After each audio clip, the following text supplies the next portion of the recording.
Five, four, three, two, one. Ladies and gentlemen, welcome to another episode live from Batu Batu. Hi. This is a podcast on the lawn with FVR. Special episode. Today we have Gaukhar. Thanks for doing this. Thank you so much for invitation. I'm happy to make a podcast with you. Oh yeah, absolutely. We were about to share so many stories, and we have been always trying to see the best moment. We couldn't find a better moment than right now. Unfortunately, yes, but still it's nice to have. I think you did not have any podcast under the rain before. Well, now there is one. Near the seashore. Indeed. And by the way, people who will be asking, okay, what is the meaning of this? Okay, on episode 8, we have 100 days from the first podcast. So back when we were discussing with our other Fabian. So now we want to learn about you. How have you been? I'm fine, thank you. We are now in Batu Batu Island having a practicum. Very amazing practicum. Actually, this is an exciting experience for all of us. Provide some. We have each team has a project related to waste management, some energy savings, supplies, everything to make more eco-friendly environment in this island. And actually in near neighbor islands as well. Wow. Indeed. It has been such so many days of experience. People may say that, but I hear the beach and the water, and it's like, it's actually working. It has been actually working a lot.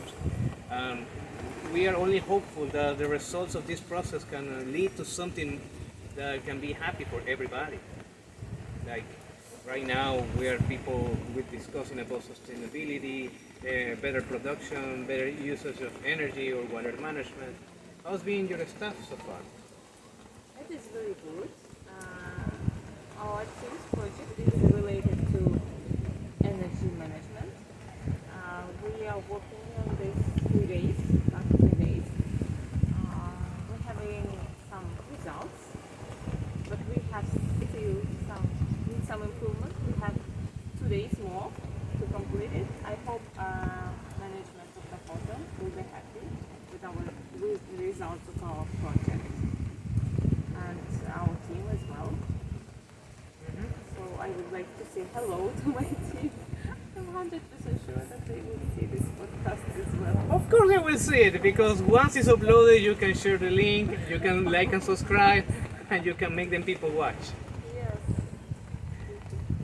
Yeah. absolutely. In our end, we are also dealing with the energy management issue that has been affecting the whole ecosystem. We hope that they can find a good way, because one thing is to be eco-friendly, another thing is to be diesel dependent, and they need to realize how to manage the numbers to be better positioned for the future. Yes, they actually have some plans, future plans, to increase solar batteries and decrease diesel consumption. But it is still plan, and actually our team will propose some numbers and some solution related to this project. Absolutely. So let's stop talking about those projects and let's talk more about you. So, where is you from? How has been your journey so far? I'm from Kazakhstan, from Almaty. It's a former capital of our country. My journey starts in April 21, when I think, not April, maybe February, when I received a call from ASB with proposal to apply for MBA to ASB school. First of all, I thought maybe, shall I try? Maybe not. I had a lot of thoughts. But then I took a decision that I should try.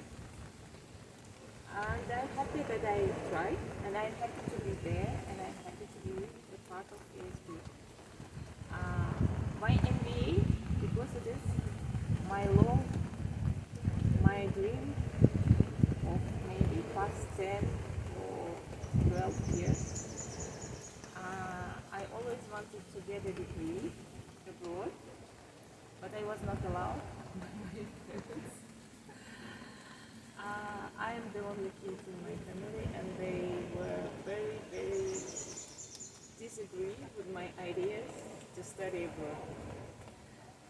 There, they put me ground rules, I would say.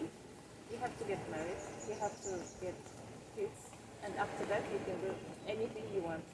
So actually I comply all their requirements, get married, have kids, and now I'm free to go and reach my MBA. Congratulations. Thank you so much. Yes, because every single step was a milestone, and to achieve that is only another step into the process, the longer process that is about living. So I need to ask this because you mentioned that from Kazakhstan, and I remember if my history memory is precise on a little bit, Kazakhstan was a part of the Soviet Union. Yeah. So do you remember that? How it was?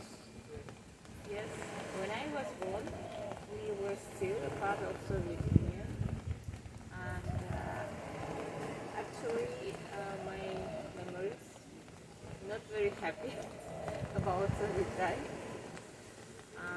I remember long queues to anything, and it was difficult to find and buy even bread or milk, daily foods. You have to stay in a long queue, or you have to have some good relations with the sellers or to supermarket management. Then you are good. I also remember that sometimes my parents were bringing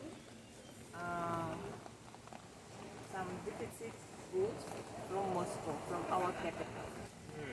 Also, all my clothes were bought from Moscow, not from Almaty, because in Moscow they actually all countries of Soviet Union provided everything, supplied the capital of our country, and that's it. But it was a shortage of everything in the regions. But Moscow was full of everything. So I remember that my parents brought everything, like perfumes, cosmetics, clothes, everything was brought from Moscow. Sometimes even fruit, especially exotic fruits like bananas. We never had it in Almaty, but my parents brought it from Moscow. Wow. So I cannot believe that bananas were an exotic food back then. Because growing up in South America, like you can find bananas almost everywhere. Right now in Kazakhstan, it's even very small supermarket. But at that time, bananas was something which you can see only in cartoons or some movies. Wow, that's impressive. Yeah, because all of a sudden you realize the value of the small details, and they compound in your daily life. It's so surprising to see how something that can be all of a sudden translate a totally different meaning, like the bananas.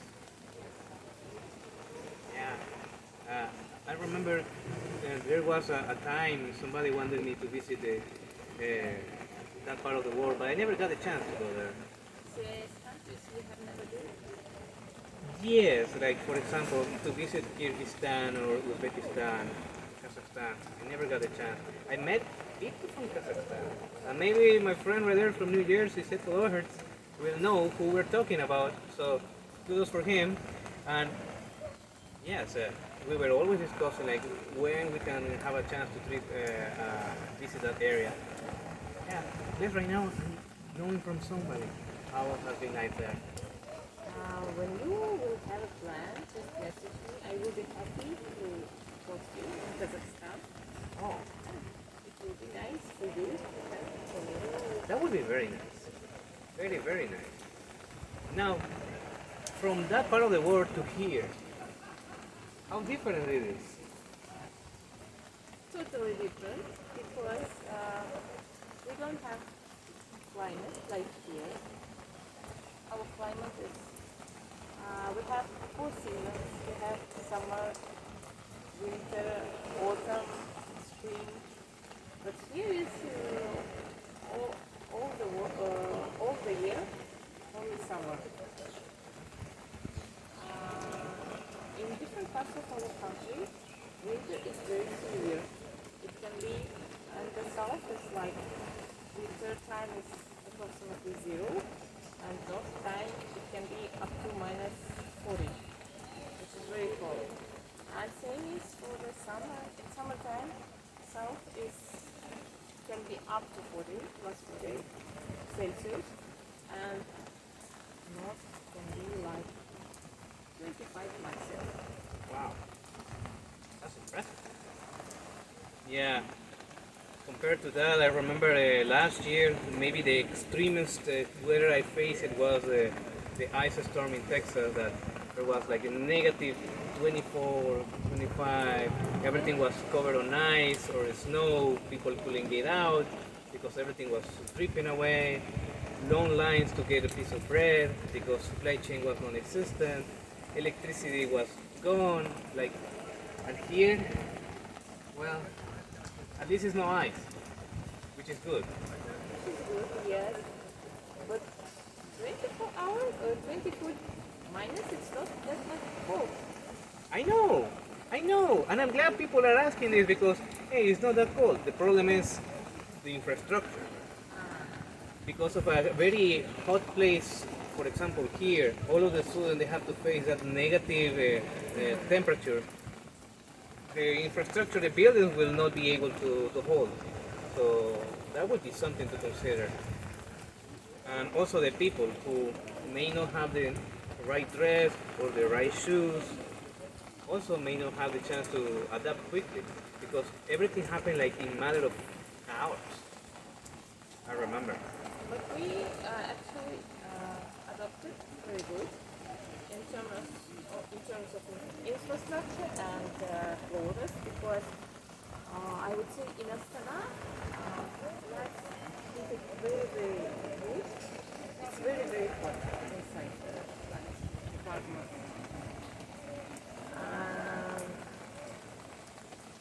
Actually, they made everything so nice. So there is no complaint about cold, except unless you want to go out. But it's also good because, for example, in Astana there are a lot of entertainment leisure time. You can Do the slide from this one, like someone's studio. from the mountain to go and slide down. No, actually, it is, Kazakhstan, for example, in Almaty, winter time, we go for skiing. There are also, we can fly by boat. In Astana,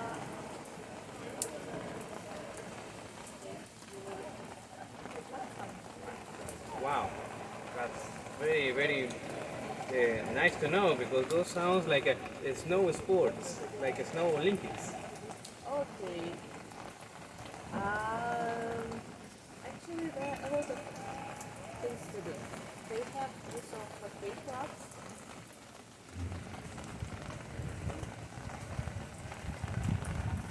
And they have a lot of fun clubs for cocktails. Wow. And how often was like it was easy to go and do that, or there was like also making lines to do that? You mean where? To India, for example? India actually it's not far from Almaty. It's like 20 kilometers up to mountains.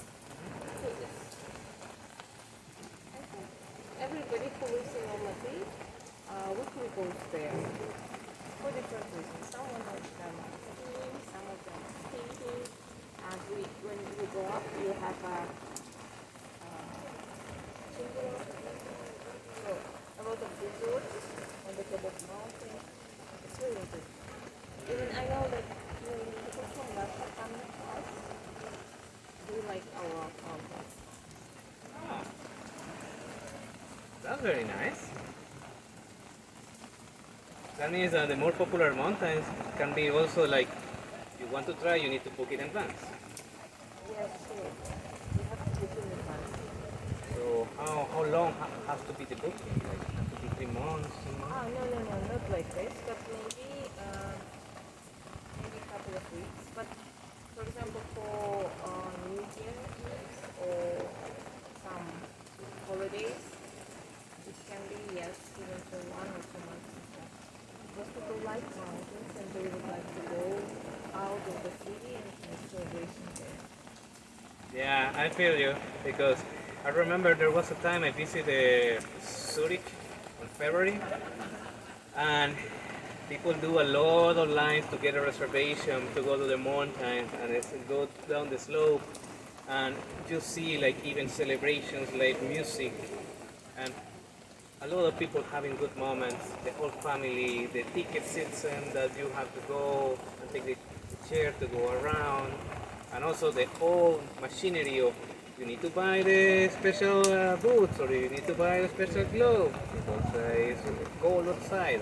You don't want to mess the snow. And it's like, I don't need to buy this. I'm only going to use one. And it's like, okay, but you have to rent. And it's like, But renting price is also not cheap in our country. So if you consider to be involved in skiing, so it's better to buy because usually people, instructors, they advise you to try 1 or 2 times. If you feel that you like it, then go and buy it. If not, then no need to pay since you will not be involved in it. it makes sense. Now, we are right now discussing from a particular time and a particular day. And previously on this recording, there was something that you were about to say that it's also a special day, special time. And yes, today is the birthday of my daughter. She becomes 3 years old. Unfortunately, this is her second birthday and she's celebrating without me. Wow. I hope she will not be upset me. And she will grow up. So after podcast, we are going to celebrate. Yeah, she doesn't have to be like angry, like, hey, your mama is a strong woman, and so do you. So keep the work out. That's a very, very touching feeling, very touching moment. So I really want to appreciate the opportunity I have also to share this with you, because it's not really easy to put things together or even to have some special days together. Yes, to be together on a special day becomes very, very hard nowadays. And during COVID, it was especially very problematic because we could not visit our parents. Even we lived in one city, it was very, very difficult. And now I am here and my family is in another country, so I cannot go there just for 1 day or for 2 days. That's true. Sometimes people say the heart grows fonder during the absence. So I also agree on that. So Yeah, it truly is. So right now is the month of March. How do you are envisioning the following months of the year? Like, which are your plans for summer? the summer. The summer most probably I will stay in Kazakhstan. I intend to find my summer association program in Kazakhstan with the family. And then at the end of August I will come back to continue my MBA in Kazakhstan. Actually, why Kazakhstan? Because we have some plans, especially with my family. We want to visit some places, visit relatives within these 2 months, and complete my FVR at the same time.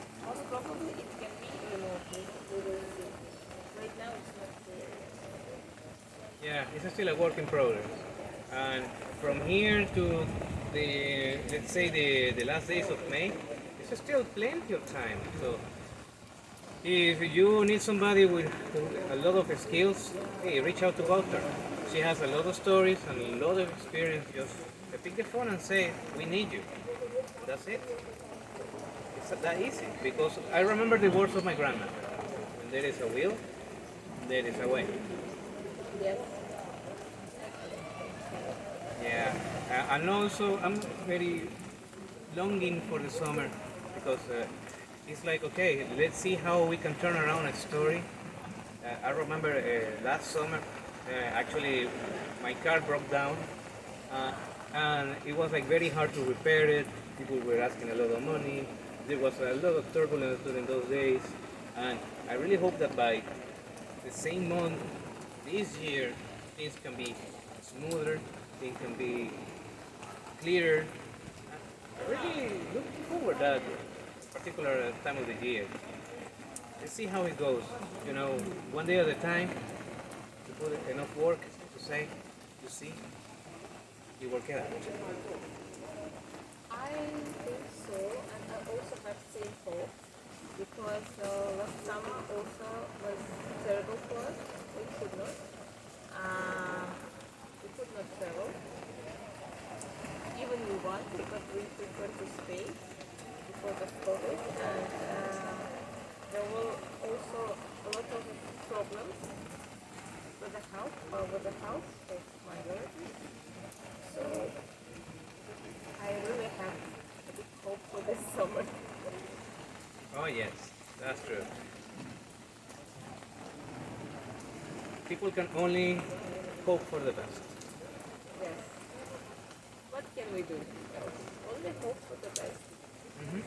That's true. As right now we are talking, we expected that the rain will be harder, but no. It has been actually holding down. Like we were able to persist. We were able to persevere. So that's another point that we want also to come across. Like when people find excuses, some other people find solutions. Yes.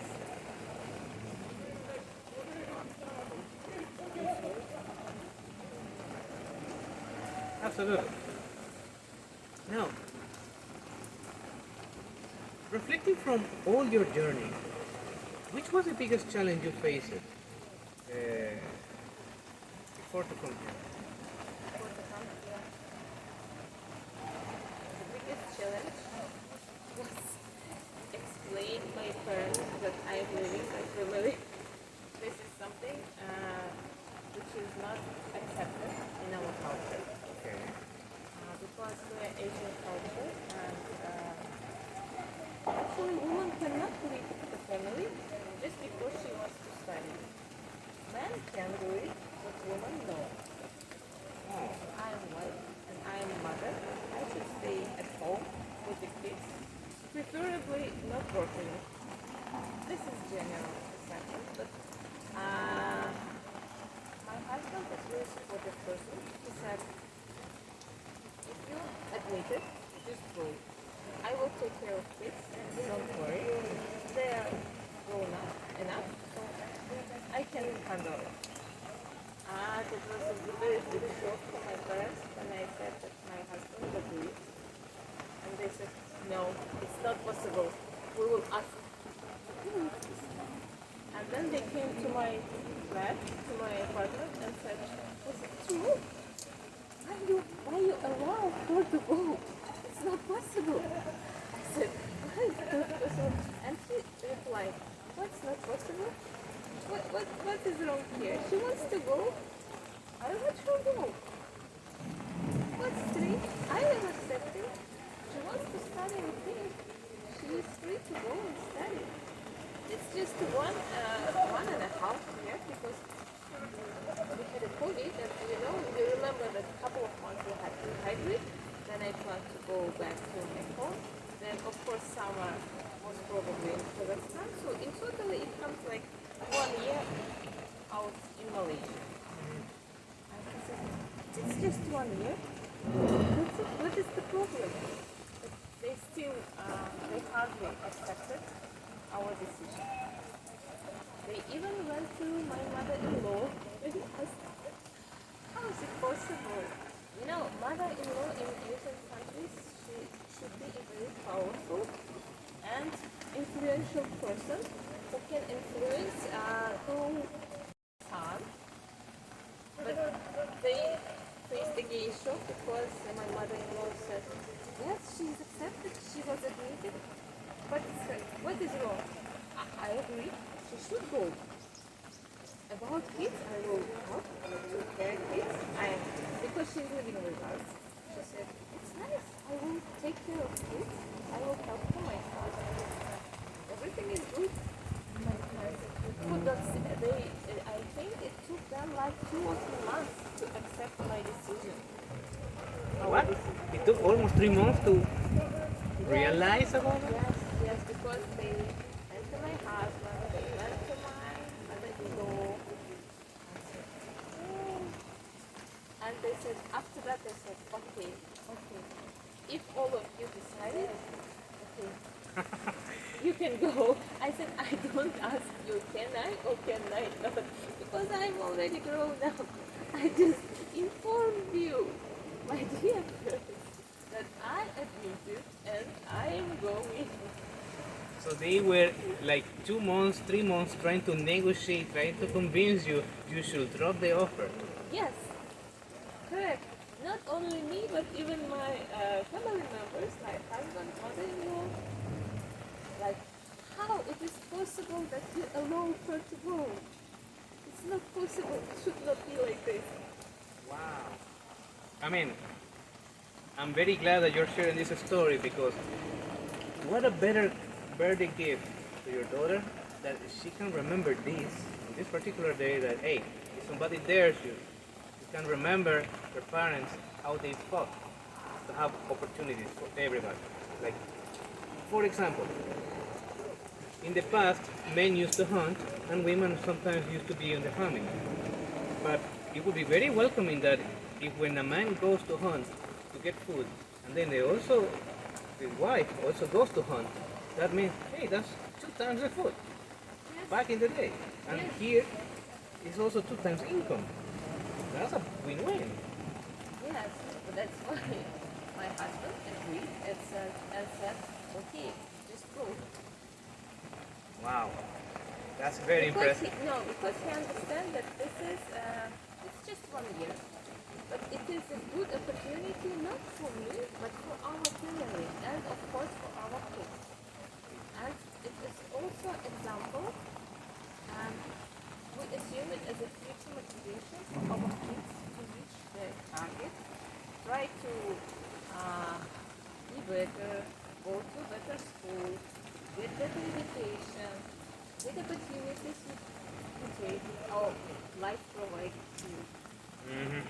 Absolutely. This reminds me of the chat with someone else that was saying like, yes, life will provide. Yes, Life will provide. life is providing, but you have to pitch it up. If you did not, then maybe next time you will get nothing.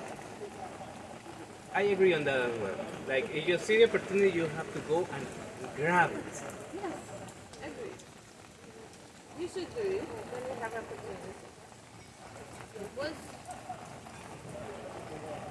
as for my assumption, it's better try, and if it is wrong, decision, but at least you try. It's much better than you see the opportunity and you did not make any intention to grab it. Then you will think many years later, why didn't I use this opportunity? I had chance, but I did not use it. Why? But it's use chance. It's really, maybe you fail. Okay. But at least you tried. You That's know the true. result. That's true. You did your best. You took the opportunity and you have your conscience at peace. Like there were no ifs, there were no whens, just did it. And you have a story for the rest of your life. Yes. For the rest of your life, you can tell to the kids and the kids of your kids, this was happening during those ages, during those days, and this was the conflict that happened, and this is how it was solved. Definitely. Oh yes. Talking about things that we can remember, and also pieces of advice that you can tell to people. What can be a piece of advice would you like to share to your younger self? And my younger self, don't listen to parents too much. Wow, that's good. Because I was admitted, maybe you know this business school, house. Yes, I know that one. I was admitted 12 years ago. And they did not allow me to go. Oh, really? Yes. And then 2 years ago, I messaged them, but they were not interested in me, unfortunately. Wow. Because I was not interested. I don't know. Maybe time changed. Maybe I was not a prescriptive student for them. But 12 years ago, they were writing the messages and providing a scholarship. I said, come, we're waiting for you. And I could not. Well, Maybe my life would be totally different right now. now you can also send this to them. It's like, hey, it was never on me. It was your choice, but we are on good terms. What is this? I'm happy that right now I'm here. Maybe it should be like this. Who knows? That's true. Who knows at this moment? Also have to share that, yes, if I have the chance to give a piece of advice to my younger self, it's like, don't wait. Just Just do it. do it. Like, don't try to be in a trap from the past, thinking about a concept or something that took too much work. Just pivot and do it. Because next thing you know, the years will pass by, then the amount of days and months will also accumulate, and it's like, where the life goes? Where the life has been gone? Year passes by, and it's like so fitting right now. It's like water passing through the fingers, and all of a sudden it's where what I've done with my time, what I've done with my health, what I've done with my freedom. And if you have the chance, do it, because you will have a story for the rest of your life. And it can change totally your life. I agree. I totally agree. Gaukhar, thanks for sharing all your stories with you. I couldn't find a better way to end the episode. Thank you so much, Kadir. Hope your followers will like our episode. Hope to see you one day again or invited to your podcast. Maybe a round two. Who knows? Absolutely. Maybe it's gonna be snowing. Who knows? In Kazakhstan, mountains. Who knows? Oh yeah. Well, folks, it has been a pleasure live from Batu Batu here in the Johor state of Malaysia. Big thanks to our sponsor, the Batu Batu Resort. Go and get some very nice holidays for 700 ringgits, which is around some money you can spare. And also, advantage for Digi. If you have some wireless, get some wireless. Or if you have Cellcom, go and get some wireless. Because the most you use, you can also get some points. Points that can be used also in Batu Batu. And also our sponsor, Cooperativa Ahorro y Crédito JEP, that allows you to go around the world and use the credit card without having the problems of roaming. Cooperativa Ahorro y Crédito JTP, your best choice. So, thank you once again, Gaukhar. And My pleasure. folks, see ya when I see ya. Stay safe.